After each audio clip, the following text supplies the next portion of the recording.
বিসমিল্লাহির রহমানির রহিম। প্রিয় এলাকাবাসী,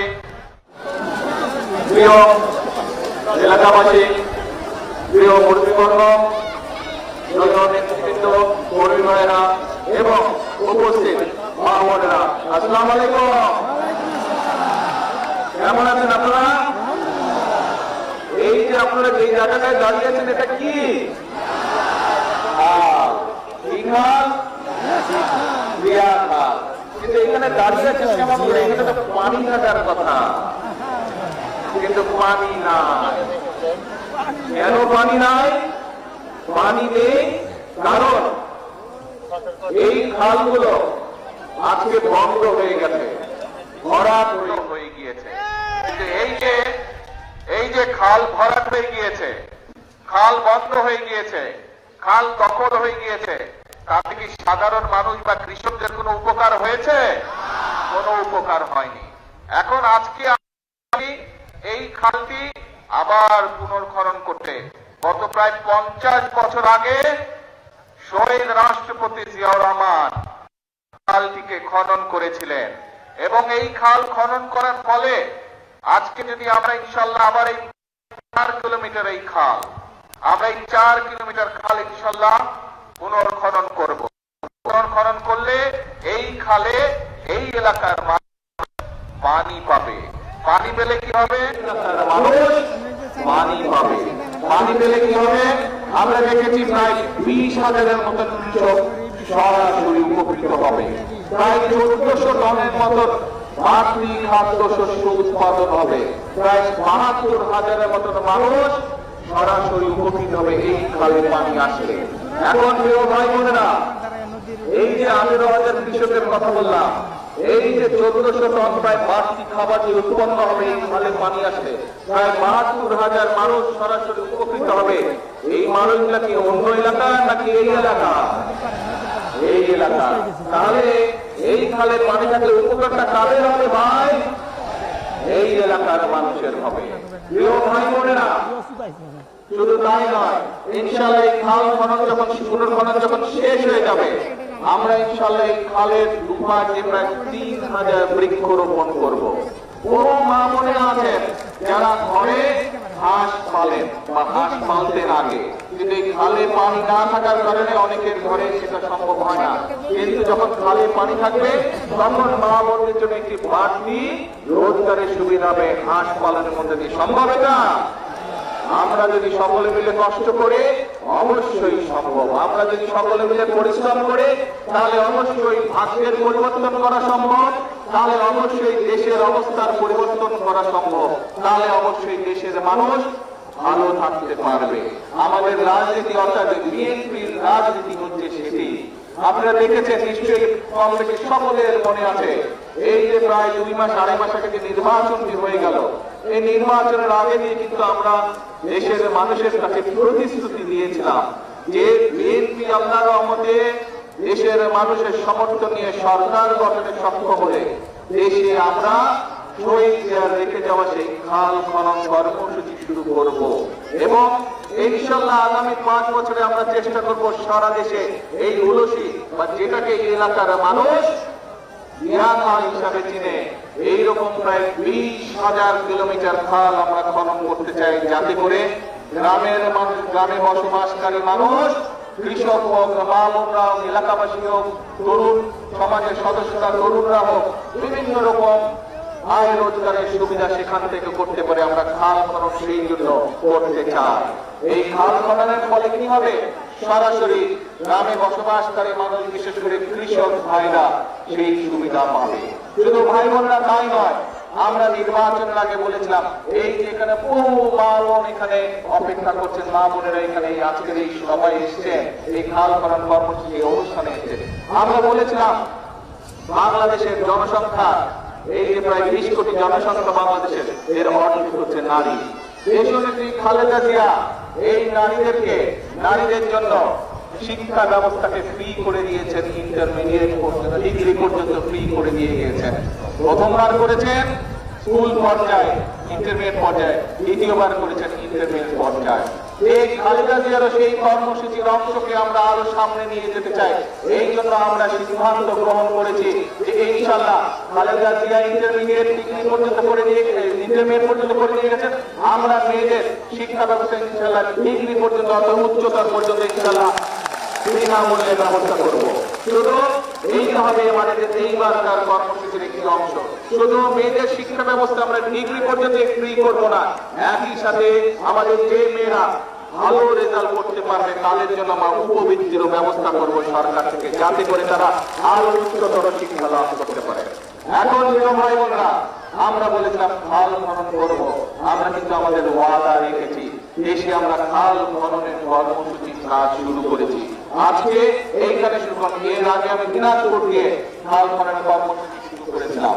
প্রিয় ভাই বোনেরা, আমরা বলেছিলাম মা বোনদের যেরকম শিক্ষার ব্যবস্থা আমরা ডিগ্রি পর্যন্ত থেকে শুরু করে উচ্চতর পর্যন্ত আমরা ফ্রি করবো, একই সাথে উপবৃত্তি দিব আমরা যেরকম, ঠিক একইভাবে আমরা বলেছিলাম এই মাদেরকে শিক্ষার পাশাপাশি স্বাবলম্বী করার জন্য আমরা ফ্যামিলি কার্ড দিব মা বোনদের হাতে। বিশেষ করে যে সকল মায়েরা, যে সকল বোনেরা পরিবারের প্রধান, সেই নারী প্রধান পরিবারের হাতে 5 বছরের মধ্যে আমরা চেষ্টা করব সকল গ্রামে সকল মায়েদের হাতে ফ্যামিলি কার্ড পৌঁছে দেওয়ার চেষ্টা করব ইনশাআল্লাহ। আমরা মাধ্যমে প্রতি মায়ের কাছে, প্রতি নারী পরিবারের প্রধানের কাছে আমরা মাসে পক্ষ থেকে ইনশাআল্লাহ 2500 করে পৌঁছে দেওয়ার ব্যবস্থা করব, যাতে করে তারা তাদের সন্তানদের দেখভাল করতে পারে, তাদের সন্তানের পড়ালেখা দেখভাল করতে পারে ভালো করে, তাদের সন্তানকে 2 চাকরি ভালো খাওয়াতে পারে, যাতে করে তারা মা বোনেরা একই সাথে সেই 2500 টাকা থেকে ছোট ছোট উদ্যোগ গ্রহণ করতে পারে। হাঁস পালন, মুরগি পালন, গরু ছাগল পালন, এরকম কাজ করার মাধ্যমে, এরকম ছোট ছোট ব্যবসার মাধ্যমে যাতে মা বোনদের একটা নিজের রুজি রোজগারের ব্যবস্থা সেই নিয়ে আমরা করতে চাই। প্রিয় মা বোনেরা, আমরা 2 দিন আগে আরেকটি সিদ্ধান্ত গ্রহণ করেছি। এই মা বোনদের একটি ব্যাপারে খুব কষ্ট হয়, রান্না বাড়ির ব্যাপারে কষ্ট হয়, সেটি গ্রামের মা বোনই হোক, সেটি শহরের মা বোনই হোক।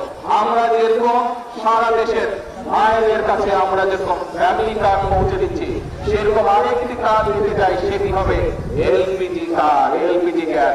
এটি আমরা মা বোনদেরকে পৌঁছে দিব, যাতে করে মা বোনদেরকে রান্না বান্নার জন্য কষ্ট করতে না হয়। প্রিয় ভাই বোনেরা, আমরা বলেছিলাম যে বিএনপি সরকার গঠন করলে কৃষক ভাইদের জন্য আমরা কৃষি কার্ড দিব। কৃষক ভাইদের আমরা 10,000 টাকা পর্যন্ত কৃষি ঋণ যেটা আছে সেটা আমরা মওকুফের ব্যবস্থা করব। আল্লাহর রহমতে আমরা সেই কাজ শুরু করেছি এবং সরকার গঠনের প্রথম 10 দিনের ভিতরে আমরা কৃষকদের যে যাদের 10,000 টাকা পর্যন্ত কৃষি ঋণ ছিল তাদের সেই কৃষি ঋণ আমরা মওকুফ করেছি। আমরা বলেছিলাম দেশের বিভিন্ন জায়গায় বিভিন্ন মিনি কলকারখানা বন্ধ হয়ে গিয়েছে। এই মিনি কলকারখানা বন্ধ হয়ে যাওয়ার কারণে বহু মানুষ বেকার হয়ে গিয়েছে, বহু যুবক বেকার হয়ে গিয়েছে। আমরা বলেছিলাম এই কলকারখানাগুলো চালুর ব্যবস্থা ইনশাআল্লাহ আমরা করব। আমরা সেই কাজেও হাত দিয়েছি। আগামী 2-4 মাসের মধ্যে ইনশাআল্লাহ বাংলাদেশের অনেকগুলো বন্ধ হয়ে যাওয়া কলকারখানা আবার চালু করা সম্ভব হবে, যার ফলে অনেক বেকার যুবক নতুন করে কর্মসংস্থানের সুযোগ হবে। শুধু তাই নয়, আমরা বিভিন্ন শিল্প উদ্যোক্তারা যারা আছে তাদেরকে আমরা দেখেছি, তাদের সাথে কথা বলছি, তাদের বিভিন্ন অসুবিধা যেগুলো আছে সেগুলো আমরা সরকারের পক্ষ থেকে সমাধানের চেষ্টা করছি, যাতে করে তারা নতুন নতুন শিল্প কারখানা তৈরি করে এবং যাতে করে এই দেশের যারা তরুণ যুবক আছে কর্মসংস্থান, যাদের কর্মসংস্থান নেই, যারা বেকার হয়েছে তারা যাতে কর্মসংস্থানের সুযোগ পায়, সেই কাজও আমরা শুরু করেছি। প্রিয় ভাই বোনেরা, আমরা বলেছিলাম যে মসজিদের ইমাম বলেন, খতিব সাহেব বলুন, মুয়াজ্জিন বলুন, বিভিন্ন অন্য ধর্মের যারা ধর্মে ঘুরেছে তাদেরকে আমরা ব্যবস্থা করবো সরকার থেকে তাদের জন্য একটি সম্মানী, সেই ব্যবস্থার কাজও আমরা শুরু করেছি এরই ভিতরে। অর্থাৎ এই যে কটি কাজের কথা আপনাদের সামনে আমি তুলে দিলাম, ভাই বোনেরা, এই সকল কাজগুলো আমরা করতে চাই এই দেশের মানুষের জন্য। এবং আমরা যে রমান মানুষকে দিয়েছি, যে প্রতিশ্রুতি দিয়েছি, আমরা যতদিন বাংলাদেশের মানুষের সমর্থন থাকবে, যে পর্যন্ত বিএনপি সরকার পরিচালনার দায়িত্বে থাকবে, আমরা আমাদের প্রতিশ্রুতি, জনগণকে দেওয়ার প্রতিশ্রুতি আমরা চেষ্টা করবো ইনশাআল্লাহ অফ করে পালন করার জন্য। আমাদের রাজনীতি, বাংলাদেশ জাতীয়তাবাদী দল বিএনপির রাজনীতি হচ্ছে এই দেশকে ঘিরে রাজনীতি।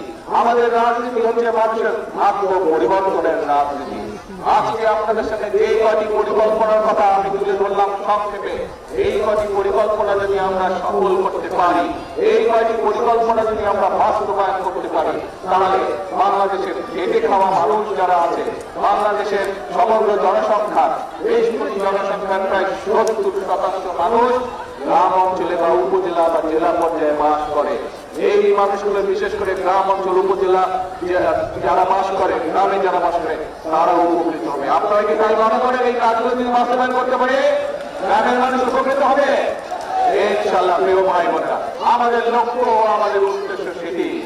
এখন প্রিয় ভাই বোনেরা, এই যে খাল আজকে, এই খাল খনন যদি আমাদেরকে পুনর্খনন করতে হয়, এই খালে যদি আমাদেরকে পানি নিয়ে আসতে হয়, তাহলে আপনাদের সরকার তো আছে, কিন্তু পাশাপাশি এলাকার মানুষ যারা আছে, এলাকার তরুণ সমাজ যারা আছেন, আপনাদেরকে আমাদের সাথে হাত লাগাতে হবে। পারবেন হাত লাগাতে এই খাল খননে?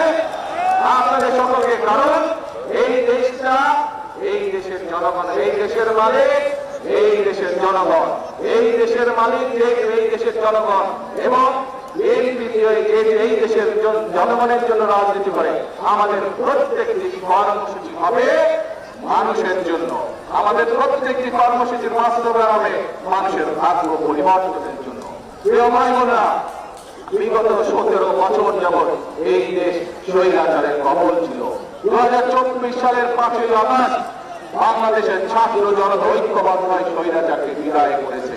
প্রিয় ভাই বোনেরা, প্রিয় ভাই বোনেরা, এখন হচ্ছে দেশ গঠনের পালা। এখন হচ্ছে এই দেশকে আমাদের গড়ে তুলতে হবে।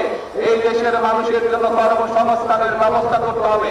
এই দেশের মানুষের কাছে স্বাস্থ্য সেবা পৌঁছে দিতে হবে। এই দেশের গ্রামে গঞ্জে বাস করা মানুষের কাছে ওষুধপত্র, ডাক্তারের সেবা পৌঁছে দিতে হবে। এই দেশের বেকার যুবক বলুন, এই দেশের বেকার তরুণদের বলুন, তাদের শিক্ষা এবং তাদের কর্মসংস্থানের ব্যবস্থা করতে হবে। এই দেশের কৃষকদের আত্মনির্ভরশীল করার জন্য তাদের পাশে এসে দাঁড়াতে হবে। এই দেশে আমাদের গাছপালা কমে যাওয়াতে, বৃষ্টিপাত কমে গিয়েছে, সেই জন্য বৃক্ষরোপণ কর্মসূচি আমরা সিদ্ধান্ত নিয়েছি, আমরা এই পরিকল্পনা গ্রহণ করেছি। ইনশাআল্লাহ আগামী 25 বছরে প্রায় সারা দেশে আমরা চেষ্টা করবো ইনশাআল্লাহ আল্লাহর রহমতে 25 কোটি বৃক্ষরোপণ করার জন্য। প্রিয় ভাই বোনেরা, আজ এই খাল খনন কর্মসূচির কাজ আমরা শুরু করলাম। এরকম প্রত্যেকটি কাজ আমরা করতে চাই যার সাথে জনগণের ভাগ্য জড়িত। প্রিয় ভাই বোনেরা, এই 5ই আগস্ট 2024 সালের 5ই আগস্ট এই স্বৈরাচারকে বিদায় করেছি। তারপরে আমরা সংসদের দক্ষিণ প্লাজায় সকল রাজনৈতিক দল একত্রিত হয়ে জুলাই সনদ আমরা স্বাক্ষর করেছি। আর এই হাজারো জনতার সামনে আমি পরিষ্কার ভাবে বলে দিয়ে যেতে চাই, পার্লামেন্টের জাতীয় সংসদের দক্ষিণ প্লাজায় যে জুলাই সনদ বিএনপি সহ অন্যান্য রাজনৈতিক দল স্বাক্ষর করেছে, আমরা সেই স্বাক্ষরিত জুলাই সনদের প্রত্যেকটি লাইন, প্রত্যেকটি শব্দ ইনশাআল্লাহ পর্যায়ক্রমিক ভাবে এই চর্চা বাস্তবায়ন হবে। কিন্তু প্রিয় ভাই বোনেরা, অনেকে, কোন কোন ব্যক্তি, কোন কোন রাজনৈতিক দল আজকে আমরা দেখতে চাচ্ছি যে গণভোট হয়ে গিয়েছে, সেই গণভোটের রায়কে ভিন্ন খাতে তারা প্রবাহিত করতে চাচ্ছে এবং সমগ্র দেশে একটি বিভ্রান্তি তৈরি করতে চাচ্ছে। প্রিয় ভাই বোনেরা, এই যে আমার বক্তব্যের শুরুতে আপনাদেরকে যে পরিকল্পনাগুলোর কথা আমি আপনাদের সামনে তুলে ধরলাম, আপনারা এই হাজারো মানুষ হাত তুলে বলেছেন যে এই পরিকল্পনাগুলো যদি সফল হয় তাহলে ইনশাআল্লাহ দেশের মানুষের ভাগ্যের পরিবর্তন হবে। তাই তো নাকি? ঠিক বলেছে? এবার ঠিক বলেছে? এখন প্রিয় ভাই বোনেরা, আপনাদেরকে সজাগ থাকতে হবে, সতর্ক থাকতে হবে। যারা গণভোটের রায়কে ভিন্ন কাজে প্রবাহিত করতে চায়, যারা জুলাই সনদের অর্থ ভিন্নভাবে তাদের নিজেদের রাজনৈতিক স্বার্থ হাসিলের জন্য উপস্থাপন করতে চায়, এরা বিশৃঙ্খলা সৃষ্টি করতে চায়। এই বিশৃঙ্খলা যদি সৃষ্টি করতে পারে তারা, তাহলে জনগণের যে কর্মসূচি, আমেরিকাদের যে কর্মসূচি, মাহমুদের যে কর্মসূচি, কৃষক কার্ডের যে কর্মসূচি, কৃষকদের খাল খনন যে কর্মসূচি, বেকার যুবকদের জন্য কর্মসংস্থানের জন্য মিল কারখানা, বন্ধ মিল কারখানা চালু করার যে কর্মসূচি, নতুন কলকারখানা চালু করার যে কর্মসূচি, স্বাস্থ্য সেবা গ্রামে গ্রামে পৌঁছে দেওয়ার যে কর্মসূচি, সকল কর্মসূচি ব্যাঘাত হবে এই বিশৃঙ্খলারা যদি আশঙ্কা পায়। প্রিয় ভাই বোনেরা, আপনারা কি সতর্ক থাকতে পারবেন যাদের জনগণের কর্মসূচি, যাতে করে জনগণের কর্মসূচি ব্যাহত না হয়, সেই জন্য জনগণকে সতর্ক থাকতে হবে। প্রিয় ভাই বোনেরা, আজকে আমরা দেখেছি বিগত স্বাধীনতার পর থেকে বিভিন্ন সময় কারা কারা দেশে অশান্তির চেষ্টা করছে, বিভ্রান্তির চেষ্টা করেছে, বিশৃঙ্খলার চেষ্টা করেছে। যতবার বিএনপি দেশের মানুষের ভাগ্য পরিবর্তনের জন্য কর্মসূচি গ্রহণ করেছে, অতীতে আমরা দেখেছি আন্দোলনের নামে কিভাবে 173 দিন হরতাল করা হয়েছিল। মনে আছে আপনাদের? 173 দিন কিভাবে দেশের অর্থনীতিকে ধ্বংস করে দেওয়ার চেষ্টা করা হয়েছিল। প্রিয় ভাই বোনেরা, এখনো আবার সেই গ্রুপ আরেকজনের সাথে গিয়ে আসর করেছে। আপনাদেরকে এই ব্যাপারে প্রিয় ভাই বোনেরা সতর্ক থাকতে হবে। আজকে যদি আমরা সতর্ক থাকি, আজকে যদি আমরা আমাদের শপথে প্রতিশ্রুতিবদ্ধ থাকি, আজকে যদি আমাদের শপথে আমাদের কর্মসূচি বাস্তবায়নে আমরা অঙ্গীকারবদ্ধ থাকি, দৃঢ় থাকি, তাহলে বাংলাদেশের মানুষের ভাগ্য নিয়ে কেউ চিনিয়ে ফেলতে পারবে না। বাংলাদেশের মানুষের ভাগ্য নিয়ে কেউ যদি চিনিয়ে খেলতে চায়, ইনশাআল্লাহ 5 তারিখে যেভাবে বাংলাদেশের মানুষ জবাব দিয়েছে, ভবিষ্যতে বাংলাদেশের মানুষ সেভাবেই জবাব দেবে। ভাই বোনেরা, আমরা বিশ্বাস করি, আমরা দৃঢ়ভাবে, আমরা যারা শহীদ জিয়ার দল করি, আমরা যারা দেশনেত্রী খালেদা জিয়ার সৈনিক, আমরা বিশ্বাস করি এই দেশই হচ্ছে আমাদের প্রথম, এই দেশই হচ্ছে আমাদের শেষ ঠিকানা। সেজন্যই আমরা বলি প্রথম বাংলাদেশ আমার, শেষ বাংলাদেশ। প্রিয় ভাই বোনেরা, শহীদ রাষ্ট্রপতি জিয়াউর রহমান তখন কর্মসূচি শুরু করেছিলেন, তখন দেশের জনসংখ্যা ছিল বোধহয় 9 কোটির মতো। উনি বলেছেন 9 কোটি মানুষের 18 কোটি হাত যদি কাজে নেমে পড়ে, এই দেশের মানুষের ভাগ্যের পরিবর্তন করা সহজেই সম্ভব হবে। প্রিয় ভাই বোনেরা, সেই জন্যই আমরা দেখেছি উনি যে দেশ স্বাধীনের পরে 1974 সালে যেখানে দুর্ভিক্ষে 7 থেকে 8 লক্ষ লোক না খেয়ে মারা গিয়েছিল, শহীদ জিয়ার এই খাল খনন কর্মসূচি যখন শুরু করলেন, তখন শুধু পানি নিয়ে দেশের খাদ্য উৎপাদন শেষ সুবিধার কারণে দেশে খাদ্য উৎপাদন দ্বিগুণ হয়েছিল। এবং শুধু তাই নয়, এই দেশ থেকে বাংলাদেশের মানুষ বিদেশেও খাদ্য রপ্তানি করা সম্ভব হয়েছিল। সেজন্য প্রিয় ভাই বোনেরা, আজ আমাদের শপথ নিতে হবে এই 20 কোটি মানুষের 40 কোটি হাত আজ বসে থাকলে চলবে না। 20 কোটি মানুষের 40 কোটি হাত আজ দেশ গঠনের কাজে লাগাতে হবে। 20 কোটি মানুষের 40 কোটি হাত আছে দেশের মানুষের ভাগ্য পরিবর্তনের কাজে আজকে লাগাতে হবে। তাহলে এই দেশের মানুষের ভাগ্যের পরিবর্তন হবে, এই দেশের ভাগ্যের পরিবর্তন হবে। প্রিয় ভাই বোনেরা, আমাদের চোখের সামনে দিয়ে গত 50 বছর পৃথিবীর অনেক দেশ তাদের ভাগ্যের পরিবর্তন করেছে। আমাদের চোখের সামনে দিয়ে পৃথিবীর অনেক দেশের মানুষের ভাগ্যের পরিবর্তন হয়েছে। এই সিঙ্গাপুরকে নিয়ে আমরা মাঝে মাঝে গল্প করি, সেই সিঙ্গাপুরের অবস্থা 1971 সালে আমাদের চেয়েও খারাপ ছিল। আজ 50 বছরে তারা কোথায় চলে গিয়েছে? তারা যদি পারে, আমরা কেন পারবো না? ইনশাল্লাহ আমরাও পারবো। এই দেশের মানুষ পারবে। এই দেশের মানুষ 1971 সালে যুদ্ধ করে, অস্ত্রভাবে যুদ্ধ করে এই দেশকে ছিনিয়ে নিয়ে এসেছিল, দেশের স্বাধীনতাকে ছিনিয়ে নিয়ে এসেছিল। এই দেশের মানুষ 90 স্বৈরাচারের পতন করেছে। এই দেশের মানুষ 2024 সালের 5ই আগস্ট ফ্যাসিবাদের পতন করেছে। আগে এই দেশের মানুষ আবারও নিজের দেশকে গড়ে তুলতে প্রতিশ্রুতিবদ্ধ। এই দেশের 20 কোটি মানুষের 40 কোটি আবারও এই দেশকে গড়ে তুলতে পারবে ইনশাআল্লাহ। প্রিয় ভাই বোনেরা, সেই জন্য আমরা যেমন বলি প্রথম বাংলাদেশ আমার শেষ বাংলাদেশ, একই সাথে আমরা বলি গর্ব কাজ গর্ব দেশ। সবার আগে গর্ব কাজ গর্ব দেশ, সবার আগে বাংলাদেশ ইনশাআল্লাহ। এবার আসুন আজ এই খাল খনন কর্মসূচিতে একই সাথে প্রত্যেকে আমরা প্রতিশ্রুতিবদ্ধ হই যে আমরা কাজ করব, আমরা তৈরি করব, আমাদের দেশের মানুষের ভাগ্যের পরিবর্তন করবো। প্রিয় ভাই বোনেরা, এটাই হোক আজকে এই খাল খনন কর্মসূচির আমাদের প্রতিজ্ঞা, আমাদের প্রতিশ্রুতি। আছেন নাকি আমার সাথে? যারা আছেন আমার সাথে ধন্যবাদ। আমার এবার দেশের উপরে মানুষগুলো ইনশাআল্লাহ আছেন আমার সাথে ইনশাআল্লাহ। এখন প্রিয় ভাই বোনেরা, এই খাল এই খালের পরে আমরা দেখি ছোট্ট একটি ব্রিজ আছে।